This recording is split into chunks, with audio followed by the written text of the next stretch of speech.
जगामध्ये जितकी लोक आहेत ही एकतर दैवी संपत्ती घेऊन जन्माला आलेली आहेत किंवा आसुरी संपत्ती घेऊन जन्माला आलेली आहेत. याच्या व्यतिरिक्त तिसऱ्या विचाराचा माणूस भगवंताने सांगितलेला नाही. मग या दैवी संपत्ती कोणत्या, आसुरी संपत्ती कोणत्या?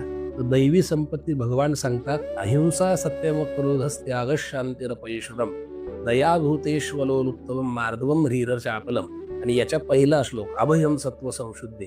अर्थात भगवान सांगतात अहिंसा. अहिंसा म्हणजे काय? तर अहिंसेची सगळ्यात चांगली व्याख्या भगवंताने दिली आहे. मन, वाणी आणि शरीर यांच्याद्वारे कोणत्याही प्रकारे कोणालाही कष्ट न होऊ देणे याला म्हणावं अहिंसा. अहिंसेची ही व्याख्या आजच्या जगतामध्ये सगळ्यात चांगल्या प्रकारची व्याख्या आहे.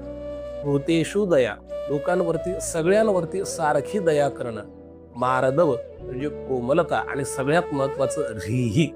अर्थात या रीही एका शब्दामध्ये याचा अर्थ फार चांगला भगवान श्रीकृष्णांनी दिलेला आहे की धर्म व शास्त्र आणि लोक यांच्या विरुद्ध आचरण करण्याची भीती वाटणे. आजची पिढी अशी आहे, लोक काय म्हणतील हे पाहायचं नाही, आपण आपल्या मनाप्रमाणे वागायचं. पण हा दैवी संपत्तीचा गुण आहे की लोक काय म्हणतील याचाही विचार करायचा, धर्मशास्त्र काय म्हणेल याचाही विचार करायचा आणि त्यानुसार जीवन जगायचं.